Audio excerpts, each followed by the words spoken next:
Rad Radio presents the RADTV. Welcome to the pROBcast. Yes, the pROBcast, as in I'm Rob. It's a podcast, so it's a pROBcast. My wife, Christina, who joins me often, is not here to correct me, so we can just dive right into. Brandon's here. Hello. Hi, Brandon. Brandon from Rad Radio, of course. You were going to wear your headphones, which made no sense to me. For those of you watching, you can see we're in the Rad Radio studios. We don't need headphones, but you had them on. Yeah, but it's like it's weird not to when you're doing something like this. I tend to always have a pair of headphones on, even when I'm at home and I'm recording something. Well, that's not true, because the second episode of the pROBcast that I just recently released, no headphones. But I think that's why I was thrown off. I didn't have the headphones on. But I'll touch on that maybe later if we even get back to this. But it's like getting into character, you know, getting into the zone. So, Fair enough. But when I saw that you weren't going to wear your headphones, it's like, well, now I just feel like weird. Yeah, the only reason we wear them is so you can hear things like sound effects, or if you're using another studio, which we're not. We're being all intimate in the same studio today. Or if we're taking calls, which we're not. It must be an ego thing, because I love hearing my voice with all the processing through the microphone. It is a little weird, and especially being in our studio to be talking without headphones on and not hearing it. But I asked Brandon to be here today because depending on when you're listening to this, we're actually recording it in mid-May of 2024. If you're listening or watching much later, you might have more information. But we've been trying to be as transparent as we can about various journeys with alcohol. I'm getting tired of that word journey. But Brandon years ago shared a version of his, and now I'm on mine. And as of the recording, I'm somewhere around 3 months-ish since I've had a drink, which we'll talk about because we got a bunch of emails. We can only do this so much on the Rad Radio show. But Brando, most people are up to date where I am. You, years ago, came on the air and said, I'm going to quit for a year, basically. Yeah. And you did. I did. And I was amazed and still amazed looking back at I was able to do that. But remembering that it was the first month or two that was the hardest. And then after that, it was like, I feel great. I don't need it. And I just got into that routine of just not going into those situations expecting alcohol to be a part of the fun, whatever that was. Or if it was the winding down from the day, there was going to be no wine. You know, there's going to the beer fest, there was going to be no beer, which I did a couple of those things, like alcohol focused events where I just chose not to, and I still had a good time. In those first 2 months, what were you doing, the mocktail thing, or were you just struggling to like, you know, it was anything. It was anything that would work, really. And that at that point in my life, I was getting more into going to the gym and working out, and that really helped because the more active I got, the less I wanted anything holding me back from the progress that I was seeing. When was that? Do you remember? It was 2018-ish? 19-ish? It was 2017. Jeez. I think it was a couple of years before 2020, and 2020 was just one of the worst years for so many reasons other than COVID. Yeah, that was a bad year to quit drinking in 2020. Yeah. But so, do you remember why you did in 2017? Why you said I'm going to take it off for a year? Well, there was a form of intervention. I knew there was a problem. I was not happy with myself. I wasn't happy with what I was doing to my life, to those around me. And I think it finally got to a point where it was affecting so many other aspects of my life, you know, from the job to the personal life to everything else, my relationships in general, where it got to this point where, like, if you don't stop, then we're going to basically take everything away from you. The ethereal we. And I did get written up. I don't know how much of this I can share, but that was a huge wake-up call because I've never gotten a formal write-up before. And, you know, drinking at work is not a good thing. And when we were doing the Drinking with the Maggots promotion on the show, it lent to easy access.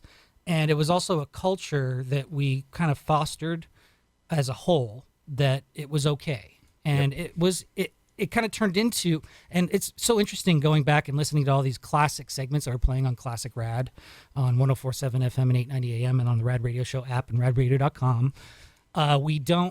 You lose perspective of what it was like back then, because it was so easy to just be like, oh yeah, I'm a little tipsy and it's just fun. And it helped us lean into those performances, and I'm ashamed of them now, but at the same time, I hear Kyle, who's listened to some of those segments, and he's like, I haven't laughed that hard in my life. Yeah. And so, like, it makes me think about all these artistic people, all these actors, performers, whatever, who have gone through their own battles like that with whatever substance it was.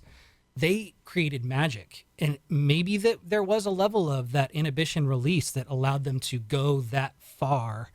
And you know, it's a delicate dance to do that, because it's a slippery slope once you get to that point where you just can't control it. And I really appreciate that perspective as a guy who you know quit for a year, and we'll get to where you are in a little bit now.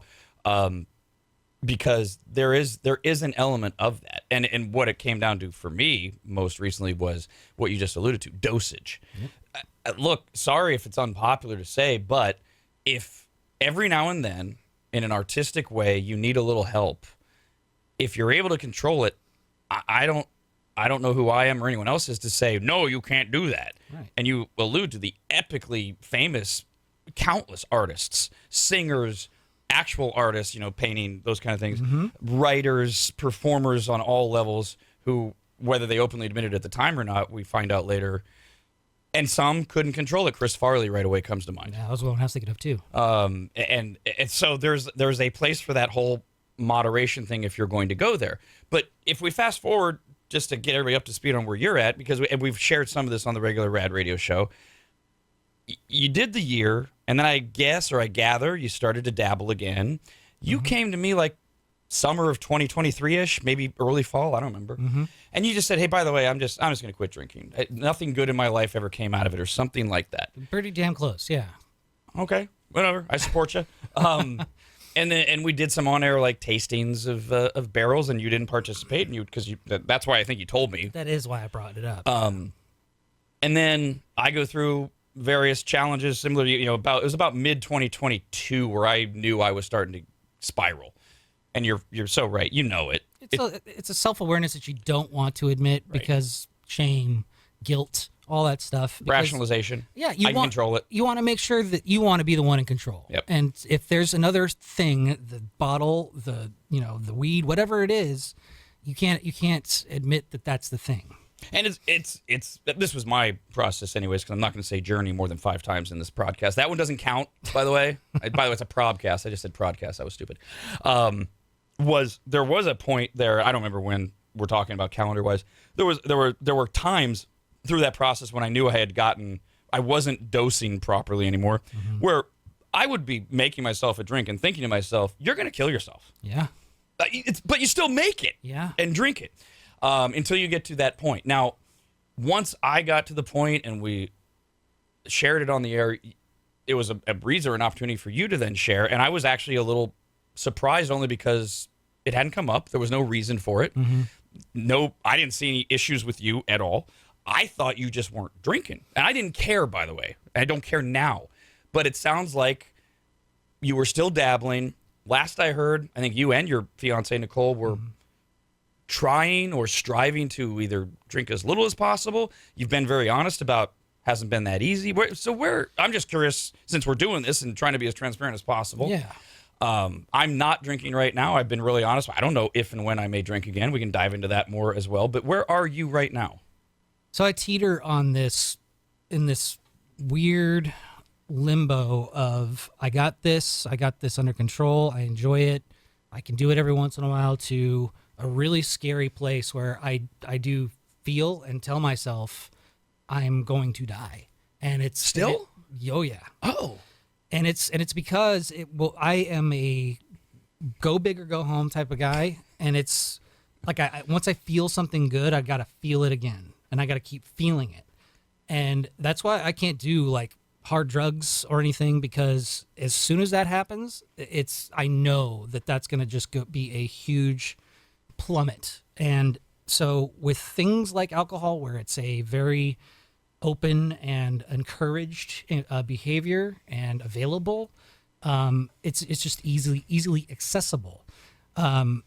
So I will go on these benders, essentially, where it's like, okay, it's a kid-free weekend. Bella's off with her dad. She's our 9-year-old, going to be 10 this coming week of this recording. And Nicole and I, we feed off of each other. We can't say no to each other. It's like, oh, you want another one? Yeah, let's do it. All right, cool. Feeling pretty good? Yeah. And it escalates to that level of wildness. We get pretty wild and we have fun and we enjoy those times together. But then the next day comes or the next week comes and it's time to get back into the routine. And being in a family has really opened my eyes to what effect I have on the environment, especially when it comes to how I treat my body. If I am not fully present and available or able to be there in the family unit, then it's very discouraging to me. It doesn't, like, things don't gel well personality wise.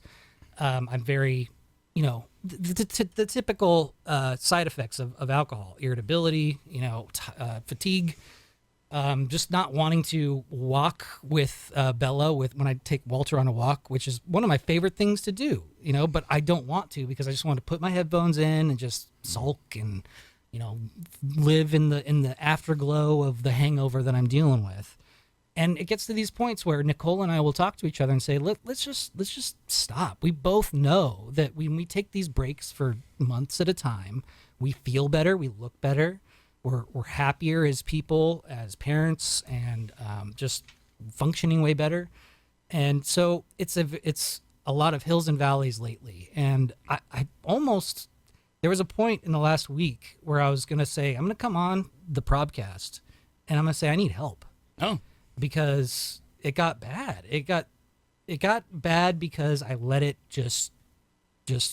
I didn't have any limits. I didn't put any, the dosage thing.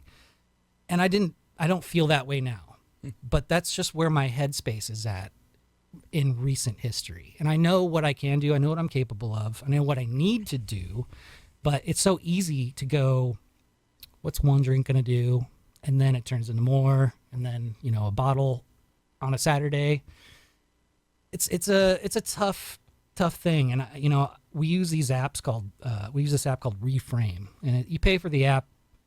It tracks every day. You have to log into it and actually do activities. And it's almost like a workbook where you read these things and then you write what was a trigger today, that kind of thing. And it's a different prompt every day.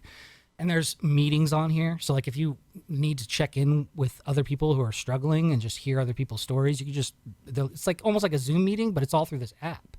So you can just check in and get your whatever help you need, even if it's just sitting there and listening to other people talk so you can relate to somebody and feel not so alone. We dip into that app for about a month or two at a time, and then we'll bounce out of it, and then we'll come back. And it's an interesting dynamic, and we are very aware of it. So that's why we will keep ourselves in check, where we won't get to that point where it's like we are passing out drunk and not taking care of life's responsibilities. What's interesting, too, though, about it for a lot of people, including me, is that you did quit for a year. Yeah. And here you are 7 years later, and you're not finding it sustainable to quit for whatever reason, whether it's the freedom of Bella's not around or you feeding off Nicole and vice versa and that kind of thing. See, and you're reminding me of something that I just a couple weeks ago, part of what I'm doing outpatient rehab, and a lot of it's with private counselors, but there are also some group things. And I was trying to delicately say to the group explain that this has been, and I got to be careful how I phrase this for everybody involved, because I don't mean it in any way to sound holier than thou or anything like that, but it has been shockingly easy so far for me to avoid drinking. The first few weeks, I had a couple instances that I've been pretty transparent about, totally transparent about, where I didn't drink, but I really, really wanted to. One, I woke up at 1 a.m. It was habit at that point. Called Brandon, called Kyle, our other producer from Rad Radio. They talked me through it. One where my wife talked me through it. But other than that, it's been really, really easy. And I don't like saying that in the sense of I don't want anybody to feel like I'm in any way shaming them or putting down their battle. I have my theories about it. I think part of it is that I got to the point where my relationship with me, because I'm a selfish ass, is the most important relationship I have. And I know that sounds awful being a married man and a boss, but it's true. And if I say to myself that I've finally gotten to the point, then I've got to be honest with myself. I got to live up to that thing that I've done to me. Yeah. And I don't know if that's it. I don't know if this drug that I'm taking, a camprosate that a lot of people ask about. It's ACAMPROSATE, which they're using with great results. It's supposed to curb cravings. I don't know the extent to which that's helping. But I was sharing all this, and this guy that's in the group, I like him. He's a good guy. He's doing AA. I don't do AA. Don't like AA. No offense to those of you that do it. That's great. All I care about is whatever works for you. But he said, and this is that AA Nazi thing sometimes. One of my problems with AA is not only the recidivism, but the fact that a lot of people say you have to do it this way. It's religion, almost. Yeah. And his response, and he said it very respectfully, he said, well, just hearing you talk, you're not an alcoholic. I said, well, I never said I was an alcoholic. I don't know if I'm an alcoholic. But he said, well, you're not. He said, if you're telling me that it was that easy, I'm like, well, that's an interesting diagnosis because I've never said I'm quitting. Maybe I am. Maybe I'll never drink again. I find that hard to believe. But I don't know what will happen when I do. He's like, well, you're not an alcoholic. You can't. All of us relapse. We have a hard time. You can't do it. You fall. I'm like, well, I don't care that you fall down. Good for you. The important thing is you got back up. Mm-hmm. I'm not here to judge. He said, no, I'm not saying that. I'm just saying whatever you're doing, great. Good. He was supportive, but he had that mindset. So I hear you. You quit for a year, mm-hmm. and then you have these hills and valleys. You almost came on today and said, I need help. So this is one of those big things. Is alcoholism a disease? Is it an addiction? And we talk about it on the air. So are you at the point where you're like, I got a disease, man? I did say weeks ago, I said, I think I'm an alcoholic. I don't think I can control this. And then I checked myself. And, when you came on the air and you said alcoholism isn't a disease, it's a compulsion. At first, my feathers got ruffled, admittedly, because I was like, oh, hold on a second. And then I started really thinking about it. And you absolutely do have a choice to pick up that bottle or shot glass and do what you do to get to that place. It's not like there does become a point where you get to a place where you're chemically dependent. Yeah. And that's why you can't just quit cold turkey. You have to do it medically under doctor supervision. But that's only if you allow the compulsion to completely take over, and that's where the whole weak and powerless thing comes in. And I've been weak and powerless a couple of times. The trip to Hollywood, I don't think I've told Nicole this. I did tell her that I took this picture of myself. I'm gonna show it. I'm gonna show it to you. I haven't showed this picture to anybody. Is this late May for your late April rather, the late birthday party for you when you went to see Maynard from Tool? Yeah, okay. Yeah. It was April 20th that weekend. We were at the hotel and I decided I was just gonna go all in and I was gonna have some fun. And it's a trip. You're in LA. It's concerts. Yeah. Like I do treat concerts like almost a religious experience, and part of that is I'm gonna have some edibles. I'm gonna smoke a little bit of some doobies. I'm going to drink and, just get loose and have fun. And unfortunately, I've forgotten a lot of concerts because of that. But I do know that I tried to have a good time. But I took this picture of myself after the show. We had been imbibing almost all day. We went to a bowling alley right around the corner from our hotel. It was a great fucking time. But by the end of the night, I just felt sick. I felt lethargic. I just didn't feel like myself. And so I looked in the mirror and I saw myself, and I saw the demon part of me, the devil on the shoulder, the dark side, because we all have a dark side in us. And if that part of us, if we don't find the balance between the dark and the light, the dark will take over, and those unspeakable things that I do to myself will happen. And so I took this picture as just like a reminder, and I think it's been helping me recently. And I did alter it a little bit just to make it look like it's fucking creepy. But even without altering, you find it creepy or motivating or a reminder. It's creepy and motivating, but at the same time, it's embarrassing because of just how I know. How I see myself already, because I'm like the yang to your yin. You are so self confident, and you care about yourself. I am the opposite. I care about everybody else but me. To a fault. You know, like the medication, when you told me about it, I thought, I'm going to go get an appointment. And I set an appointment to go talk to a nurse practitioner about getting the medication. The acamprosate? Yeah. Oh. Yeah. And I got to that point. I had the appointment and I said, I want to do this. And then they said, okay, well, you got to go talk to psychologists and, go through the whole process to get the mental health thing going. And because I don't really have a great relationship with my doctor. In fact, they're always on vacation. So I'm looking for a new primary at this time. So I'm going to show it to the camera here. Oh, shit. Hold on a second. I feel like a boomer here. No offense. Hey! Stop it. Boomer. Here we go. Hold on. All right. So that was taken at the hotel bathroom.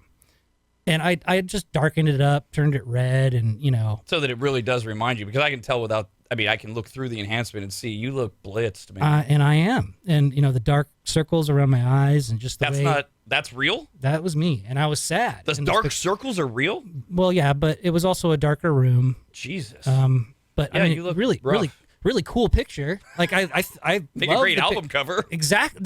Oh my God, that's exactly what I was thinking. Like for whatever album I make, if I do make an album ever, like that would be a great one, because it was a pivotal moment for me to admit that part of me exists, and so it was kind of like a way for me to face it and not let it take power. And I think since then, and other things that I've been doing over the last many months, this podcast is all turning out to be about me. I'm sorry. It's okay. As long as it helps people, that's the idea. Yeah. And it was just an eye opener. That's all I was trying to get at. Yeah. Which, to the point of helping people, because I don't want to gloss past this, especially if people are listening and they're on the edge or considering things. That's a troubling encounter you had over trying to get the acamprosate, and I've gotten some emails from some people because I didn't go through any mental health thing at all. Now, granted, I had checked myself into detox because, as Brandon alluded to earlier, when you are drinking every day, which is what I was doing for many, many, many, many months and overall years, you don't want to just quit cold turkey. But if you know it's time to just quit, time to quit. So you go through detox. I don't know if that's what made it easier, but I mean, my doctor, when I went to him, which was after detox, and he already knew too, right? I have a good relationship with my doctor. Happy to hook you up. And he was thrilled. He's like, great, I've got this drug. And he told me the whole story about it. And no issues. There was none of that delay at the pharmacy prescription thing. So just when people hear that, I want them to know it's not normal, in my experience, that you would have to go through any type of psych thing. I don't know if it's because, the doctor can say, well, there's this history that I've been documenting or whatever, but people have got to advocate for themselves hard for this. And that might be the issue and also I don't know if you have any history with your doctor of him knowing that you've had challenges with alcohol. No. Well, yeah, I mean, it's on the record for a couple of reasons, but yeah, I mean, it should be as simple as, here, give this guy 90 days. And it wasn't just because I'm not a great advocate for myself. Like this is I think that there's a couple of things that happen, and this is just my perception of what happened for you. When it got to the lowest point where you had to go to detox and everything, and and any legal troubles that are affiliated with it are absolutely a great deterrence from that behavior, because everything, it's just like you're almost like you're being watched like a hawk, so those types of things help the mind go away from those behaviors. But having that almost hand-holding approach is good, especially for somebody who's like, yes, I'm ready, I'm here, I want to take care of me. If I find an obstacle, like somebody like my nurse practitioner saying, oh, you got to set up these other appointments and everything, it's like, oh, okay. Well, I'm busy. I got work, I got family, I got life. It's like, I'd rather focus on that stuff. And it breaks Nicole's heart, because she's like, are you going to make this appointment? Are you going to do this? And I tout about, I feel like such a hypocrite. And I feel like the first season of the podcast is a very poor example of somebody using self-help as a way to relate in a way to where it's almost like I used it to get likes, to get attention, to get that doting approval. You know, like you're like, it's okay. And like I ran that well dry over the last over the last year. I've noticed that people just don't want to hear it. And nobody really wants to be there to support somebody who's complaining all the time. And I'm realizing I'm turning into the people that are in my family that I'm going away from because of that very behavior. So is there a function, or is it, as you perceive it, is there an element of crying wolf? Like, we've heard this all before enough kind of thing? Yeah. Okay. Totally. And it's because it seems like you've had in the past nothing but support. I know I've felt it in this part. But is it maybe like, oh, come on, dude? My problem is I have the support. I just won't support myself. Got it. And it's a bale of self that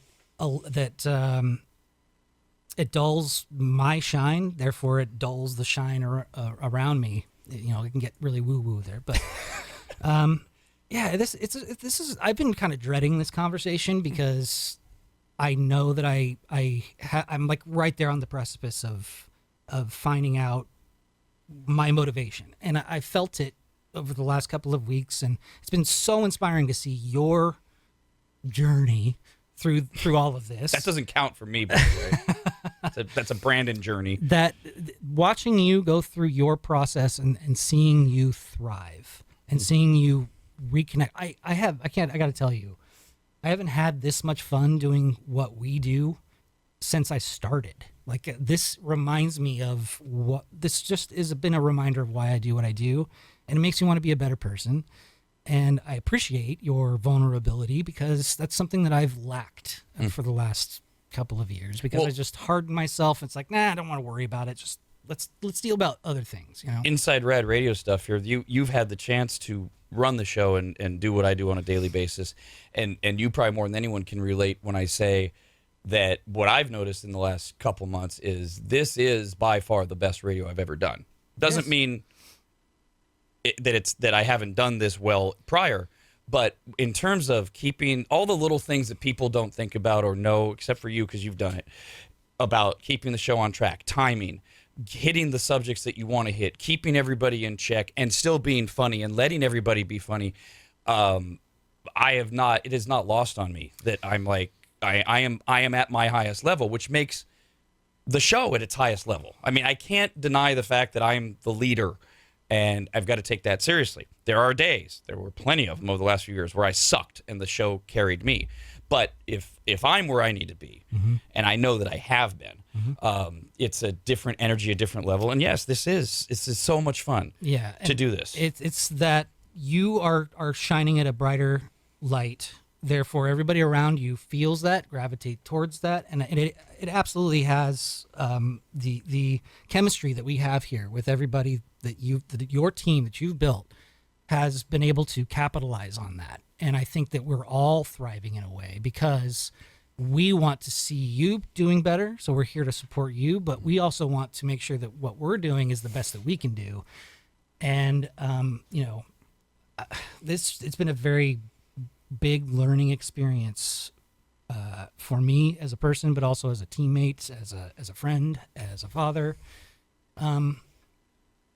Yeah, it's just been good. Well, and there is still that drinking brain for me, where I go through this process, and I have literally I can't stress this enough without sounding judgmental. I have no desire to drink, to feel that way. Do you think that has to do with what we're talking about here, like your performance and like holding on to what you have right now? Yes, for sure.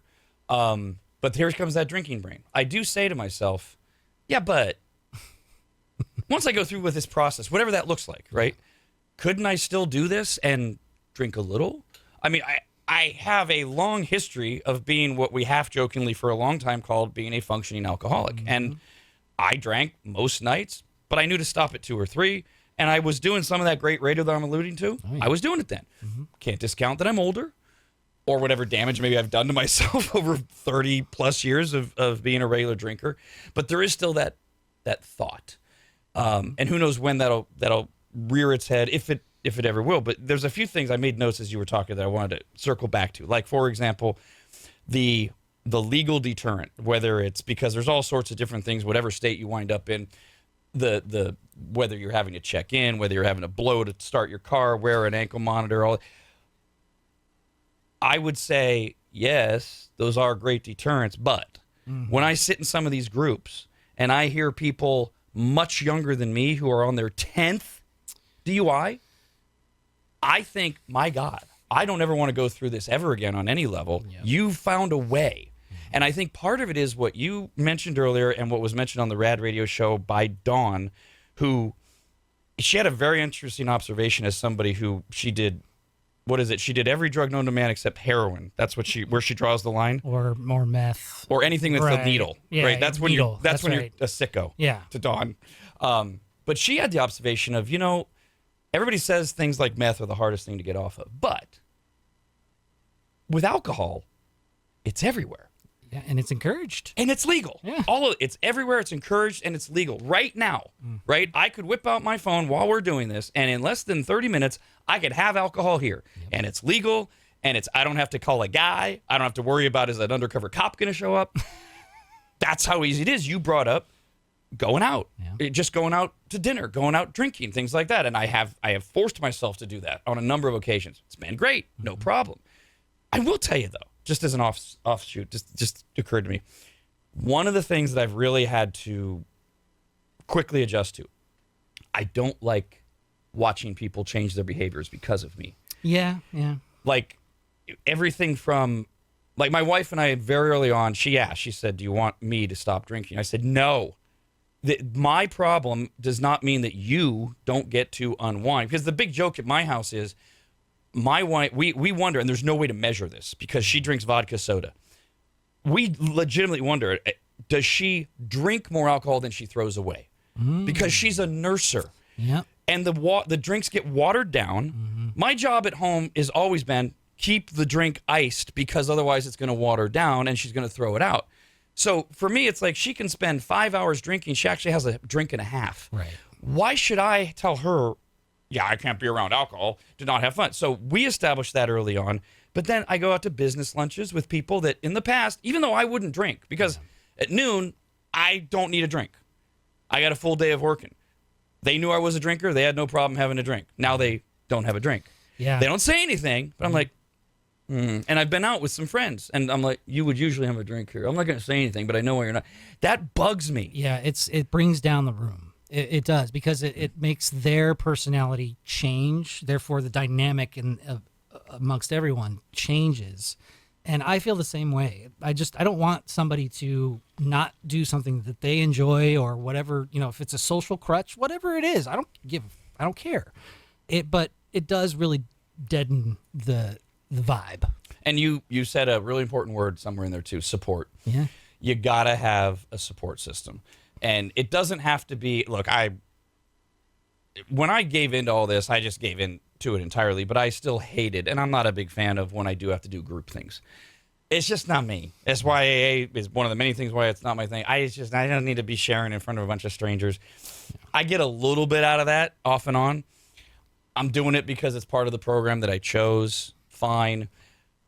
But I don't want to deter people. For some people, that's great. They love talking to strangers and whatever that is, ruminating in it. Mm-hmm. It's cathartic. Cool. But what you really need is, you can't, I hate saying this because I'm sure people have, and I don't like superlatives and those kind of things, blanket statements. It's hard for me to believe that most people can do it alone. You need to have someone somewhere or more than a few people. I needed you and Kyle that morning to do and say what you did. I needed twice my wife, who has this tactic to where she basically dismisses the idea that I'm even going to have a drink. Like, she ignores it. Mm-hmm. Whereas if she would have said, so have a drink, I probably would have. She just completely, this wasn't even a real moment. This was many weeks ago. It was a Saturday. It was a nice spring day. I was running errands, and she sent me a text. And we always did this when we were both drinking before, so we knew what we were coming home to. Like if I was having a bad day and she was at work, I would text her at 3 to say, I'm going to have a drink. So by the time you get home, you're going to have a husband that's 2 drinks in. Yeah. Just so she knew.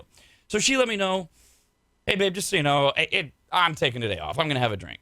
And I texted her back. I said, because in the immediate, without hesitation, I was like, oh, it's a Saturday. It's a spring day. You have those nostalgic memories. Day drinking. It's my favorite. Best. So I text back, man, a drink sounds really good. My meat was ready at the deli. By the time I grabbed the meat, so we're talking about 10 seconds, I'm already like, I don't want to drink. What am I doing? Yeah. How I would have reacted if she would have texted back, cool, I'll have one ready for you. I don't know. What I do know is she texted back and said, well, if you want, I'll put a frosted glass in the freezer so you can have a non-alcoholic Heineken. Nice. So she dismisses the idea that I'm going to have a drink, and I'm looking at it and going, well, I already decided I'm not going to drink, but damn, she's really smart, this one.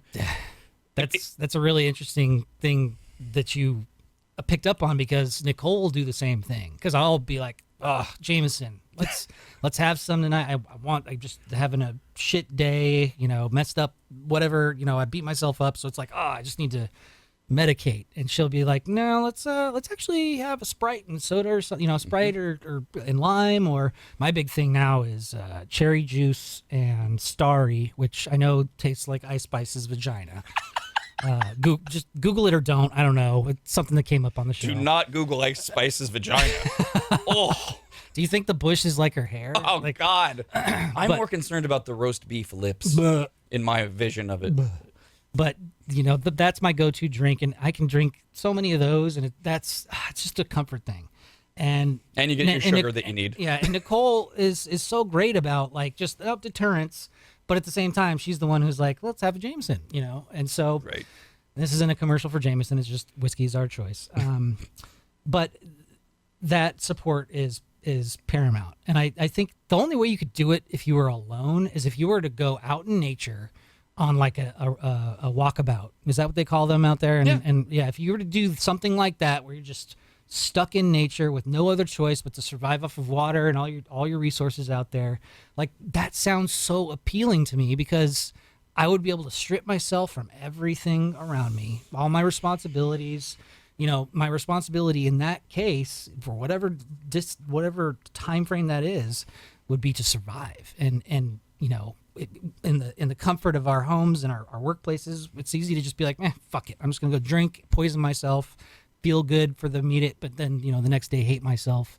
And usually when you're in that zone, at least I've found, I think you're the same way, because as much as you're flogging yourself here, you are also an achiever and a doer. And so what I found I would do, and what I've observed in you at times when I find out later, okay, he's struggling with this, is we will get what we have to get done. But everything else gets pushed to the side. Yep. And it's like, okay, well, this has to get done for tomorrow's show, or I can't ignore this any longer. So, but everything else, and boy, can that build up if you go on for months like that. And there's no wiggle room for me anymore, because I have a home with now a soon-to-be wife, a 9-year-old, soon-to-be 10-year-old, 2 dogs, one of which is a 6-month puppy, and an elderly puppy who needs an elderly dog who definitely needs some help. But juggling all of that time and going back and forth, my schedule is so tight. I don't have enough room to just push things aside anymore, which makes all of this so much more pertinent to me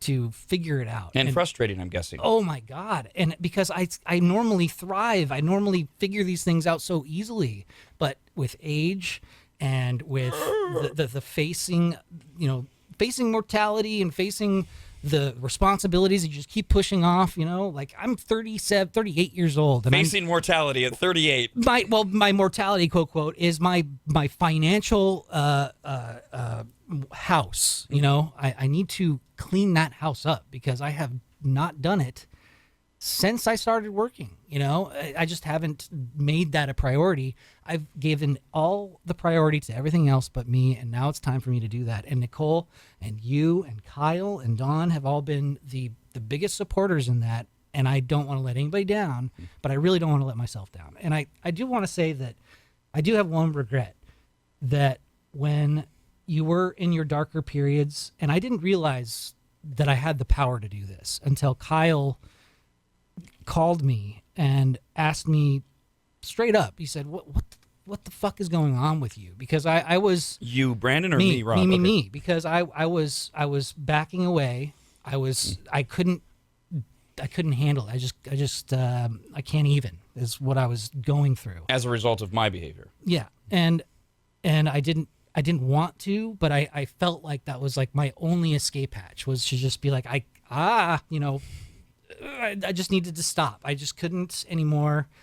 And and Kyle said, you should have, like, we should have just like gone to his office and like said, what's going on, man? Like, what's wrong? Like, can we support you? Like, that was such an eye opener. And Kyle is, he's helped me a lot.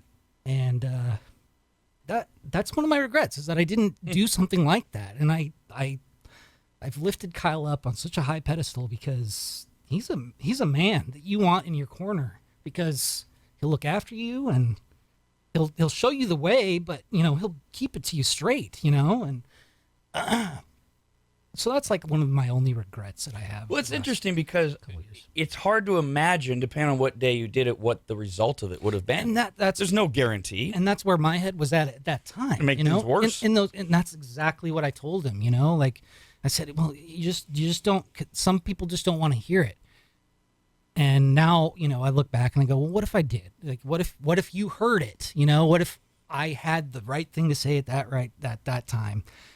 Anyway, there's no point in going and replaying things and trying to go, well, what if I did this? What if I did that? But Jesus Christ, that Kyle's a fucking great dude. Mm-hmm. And I appreciate him so much for giving me that perspective, because now I feel like it's emboldened me and given me some self-confidence to be like, well, I do have power, at least over myself, to be like, at least question, at least be there for other people, because you can have that strength within yourself, whether you know it or not, to support. It is a great lesson for everyone to learn, and it does come, though, with the caveat of it doesn't guarantee the result you want. Right. Because of timing, where the other person is at.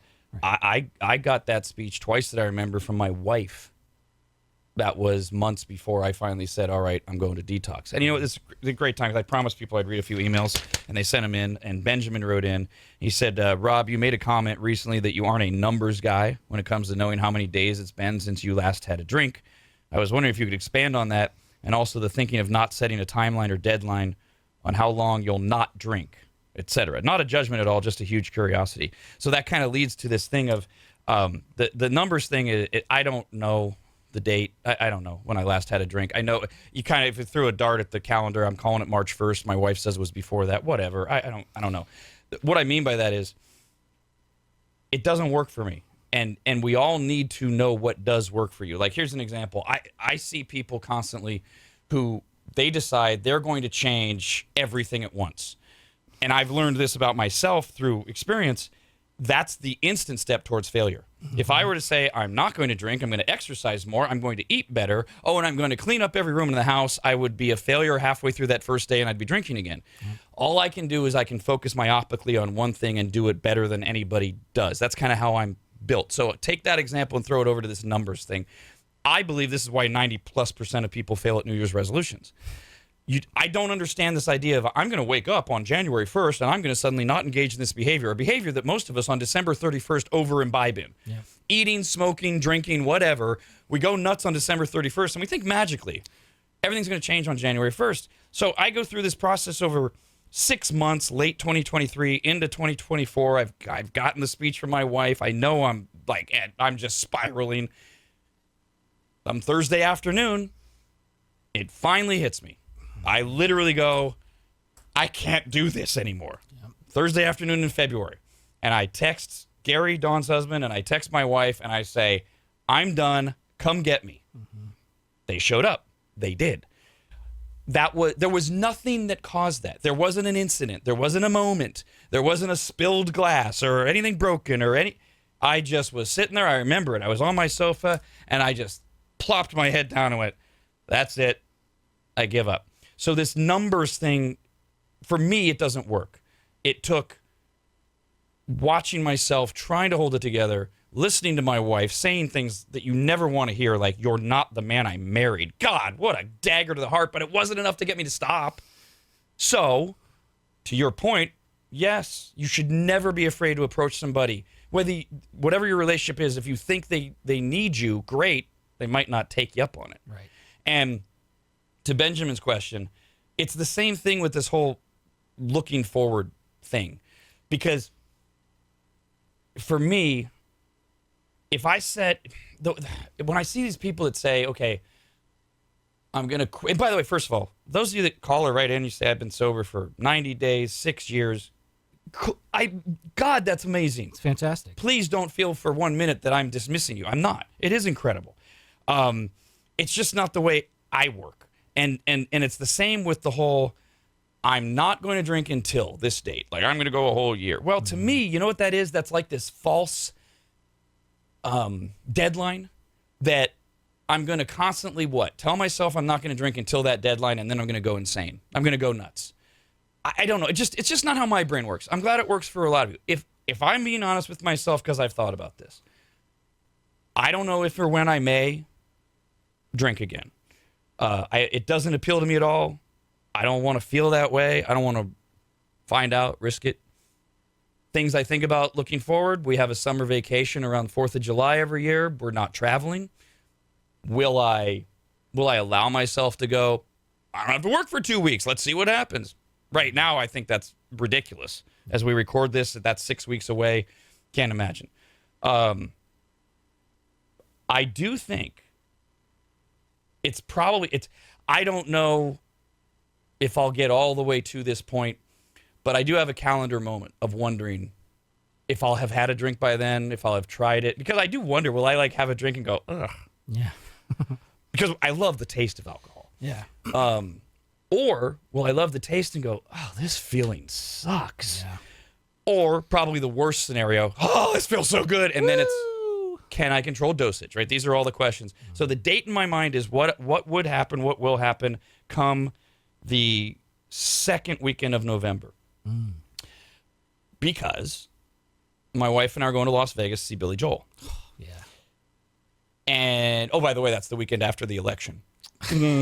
Lots of reasons to drink. Be another reason, yeah. And I do wonder, like to me right now, I think of this scenario. You get to the airport, you go to the bar. That doesn't sound appealing to me. I'd rather just fly sober right now. You get to Vegas, okay? Usually you get to Vegas, you check into the room, you make a drink, or you go downstairs, you play some video poker, and you have a drink. That sounds kind of fun. Yep. Then you go to dinner. Maybe I don't do the first thing right. I don't go play. Well, but we're going to go to dinner? Okay. Scotch with that steak. Wait, though. Okay, let's get through that cigar bar. Yep. Right now, I'm smoking cigars. I'm drinking ginger ale. I'm in Vegas. So I right now, I don't know. None of it sounds good, but I'm not saying I will. I'm not saying I won't. But that's the weekend where I'm thinking, if I go that long, even. Yeah. And by the way, depending on when you hear this, if you find out that I did drink on the 4th of July, fine. It's not a failure because that's what I like about not having the number thing. Yeah. And giving myself that freedom to say no or yeah, and then go from there. That's the epitome of just living in the moment, right? And I think that the New Year's resolutioners, the people who say I'm going to have a drink on this day, so like my year off, when I look back on it, I knew that whatever date that was, Cinco de Mayo was the first drink I had after that year off. So I'm going to have a margarita because I love going to this particular Mexican place and I like having a margarita with dinner. It's the same thing, and I didn't have the reaction that I thought I did when I did have that drink, but it also, having that, that sentence behind me, because that's kind of how I looked at it, was that it was, okay, I misbehaved this far, this long. Now I have to do this because, or else type of thing. But at the same time, I knew that it was a healthy thing that I needed to do because I already had 2 fucking DUIs on my belt. The jail time didn't really do it for me. Apparently, it's wild to me because maybe it is because of the stigma around, not the stigma, but the lack of stigma around alcohol, where it's so widely accepted. But I think those people who put those dates and number of days on it, it justifies the behavior today.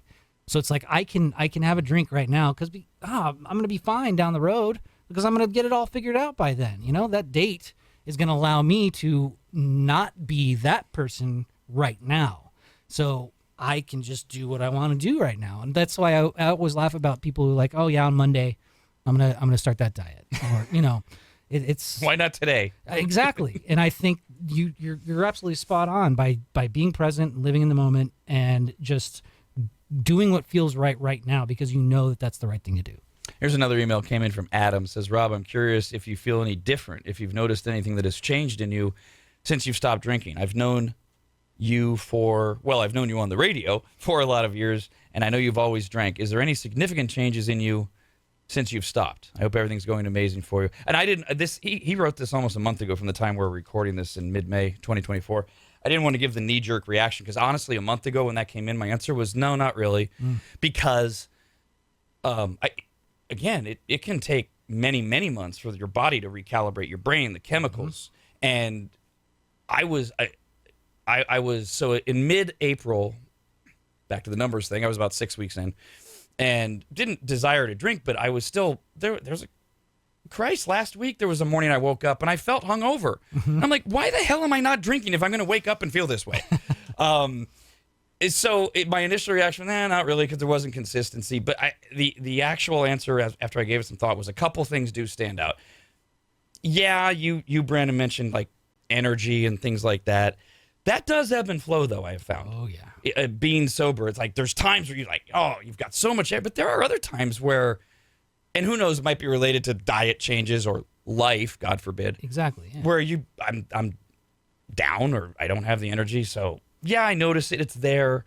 But the big ones that I notice are, first of all, I think you said something about significant changes, physical. My wife, like last week, we were on the sofa and we were watching TV, and just out of nowhere, she looked over at me, and I'm in my sweats, my feet are on the coffee table. I probably got my dad bod gut flopping out. And she just says to me unsolicited, she goes, babe, you look really good. Right on. And I turned to her, and of course, as a guy, I'm like, yeah, you want to go? And she's like, no, babe, seriously. Yeah. And I thought, okay, that's a real moment where she's seeing something in her man physically. That I can't really comment on, but that would be the opinion I would go more to. But the thing that I have absolutely noticed that I cannot deny is the sleep is so much better. Mm-hmm. It's harder to get to sleep. Mm. So I've had to adjust my sleep hygiene method, because it's great when you're drinking. You get somewhere between really tired or you black out. The second one's much worse. Either way, the quality of sleep, the deep dreams, the clear REM sleep, the waking up, even if you're a little groggy and then going, wow, that was... Because I can do 5 hours, but if I do 5 hours and it's a great 5 hours, it feels like what I imagine 9 hours is, because I don't know the last time I really got 9 hours of honest-to-God sleep.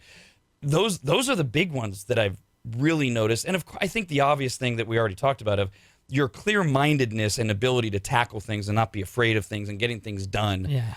There's no frustration. There's no fog. And there's that, it's just all about balance, because when you have the drink and you're in the drink and you're just deep in the bottle, it's easy to be in that depressive mode because that's just all you can feel at that time. But when you're not and life happens and everything, it's a balance of finding that time to move, finding that time to sleep, finding that time to put that stuff away, take care of you.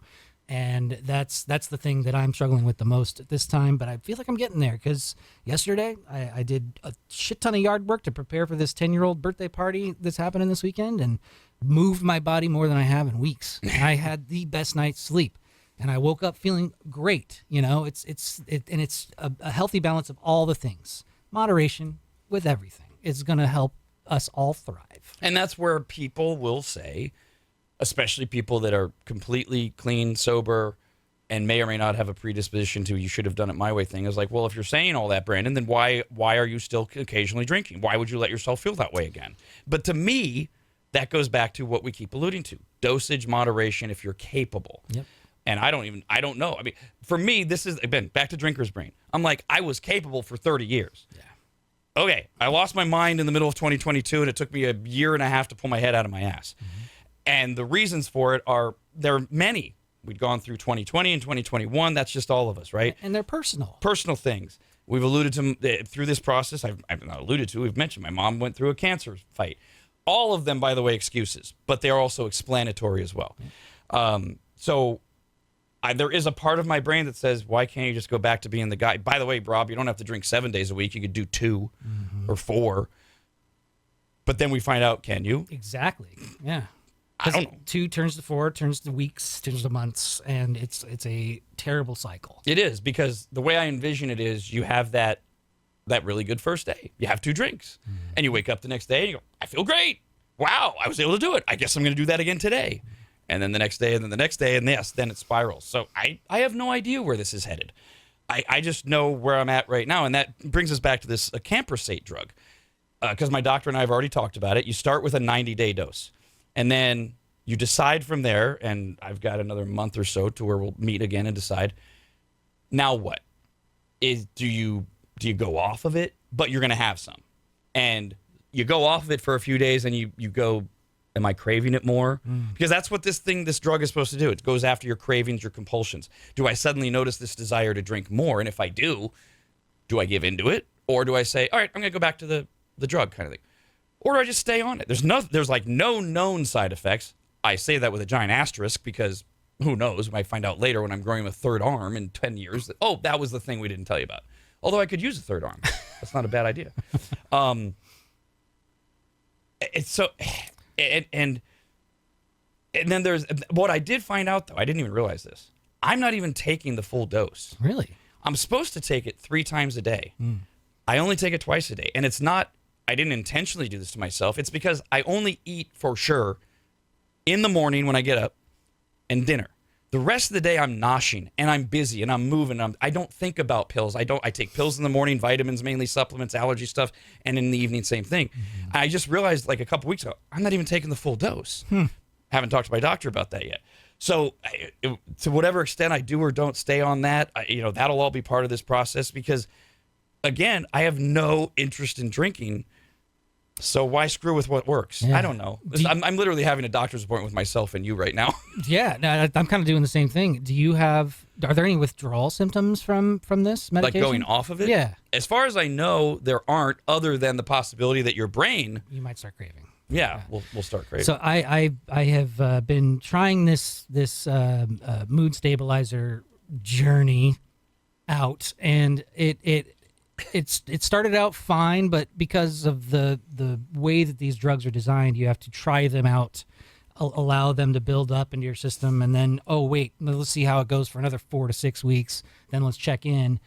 It was a terrible experience for me because nothing ever really worked, even though it felt like it did because I felt like I was doing something about it. And ultimately, earlier this year, I decided I just don't want to be on anything.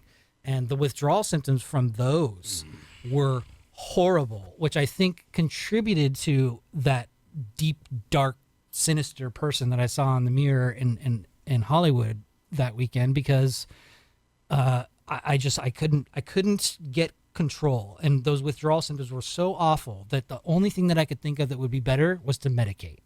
And now at the time of this recording, my mind has been the most clear that it's been in years. You're on no medications, yeah. And I feel so much better. And I think I did myself a disservice by trying to go from one medication to another, alcohol to mood stabilizers. I understand their purpose, but I do know that they don't work for me.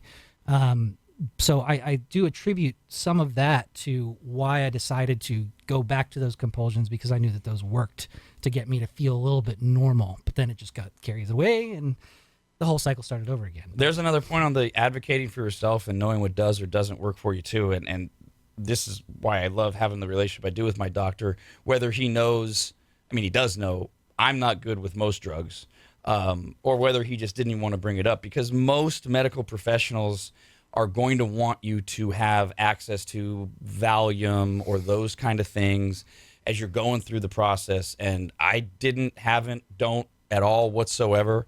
I've been very honest over the years. I have Xanax available to me. I am such a pussy when it comes to that drug. Yeah. Like, people can function apparently on 3 milligrams of that a day. I take 1/4 milligram if I take it, and it knocks my ass out for like 8 hours. Yeah. It sits there. I use it once a month. I haven't used it at all to get through this process, because to me, you get into a little bit of that substitution thing too. Oh, absolutely. And if, depending on what kind of drug you're on, it can also replace that depressive, sedated feeling that you're trying to get away from. Mm-hmm. So there's another thing that if you go down this road, to be aware of and talk to people about. And if you don't ever go down the road, that's great too. God, this is the other thing, is I don't want people to, there's so many people that like have reacted to, wow, Rob, hearing you talk, I've been thinking about this. Well, make sure you're thinking about it for the right reasons. Not because there's this reverse shame attached, like alcohol, yes, accepted, cheered on, available everywhere. But there's also this, well, you shouldn't drink. Hello? No, we're all adults. Yeah. We're not here to shame alcohol. I'm not, that's for sure. I think people who are functioning totally fine with it look at people who have their struggles and go and question themselves. I think that's a good thing. Like it keeps you in check. It shows you that you are capable of losing control, and that it's there's plenty of help out there for you if you need it, but it's totally okay to continue the behavior you're doing if it's not affecting your life, it's not taking over your life, it's not inhibiting your ability to do the things that you need to do on a day-to-day basis. I think it's a good thing for people to at least have some self-awareness to that. And honestly, we should all be doing that as much as we can with everything. Yeah. Our diets, our time we spend at work, that whole millennial thing you guys have brought into the fore of work-life balance. Yeah. We should be evaluating and analyzing all of that stuff on a semi-regular basis. Mm-hmm. You get the chemicals involved and it gets harder. I get all that. Yeah. I don't know if this has helped anyone, but it's helped me. It has helped me. Well, this feels great. I was dreading it, but now I'm feeling great. Well, and to Brandon and to anyone else, if you do get to the point where you need help, you got to tell somebody. You got to ask. Talk to somebody. Yeah. Whoever it is. You've got to have that. And those of you that want to email me, do it. We're happy to offer advice, guidelines, ideas. One thing I know that dissuades a lot of people is money, cost. Yes, detox is expensive. If you're going to go into a medically controlled detox center, it is expensive. However, there are also there are ways where you can go to the ER, and depending on your insurance, they can look at that. But it's also an excuse for a lot of people, because think about how much you're spending on alcohol. Mm-hmm. I've been blown away by thinking about how much I haven't spent over the last few months on alcohol. And I know I'm in a position where I don't have to worry about those kind of things, but there is so much, to Brandon's point, help that is out there. And you'll be shocked at how people will receive it, you asking for it, whether it's your doctor, a therapist, a friend, a radio show. But you got to really be at the point. You have to be ready. I think that's really the most important thing. Yeah, because it does boil down to you. You can have the most excitable life coach, person who's encouraging you to do things, like they're excited that you're making this choice, but you have to be the one to walk through that fire, because if you don't, then you're just treading water or treading fire. I don't know. You tread fire? I don't know. And all those deterrents, you can get around all of them. Sorry to pull back the curtain, on the reality of life, but we alluded to it earlier. You can, I know somebody right now who's dealing with this with a relative. The relative has an ankle monitor on to keep this person from drinking. Mm-hmm. So you know what they're doing? They're popping pills, because the ankle monitor doesn't catch that.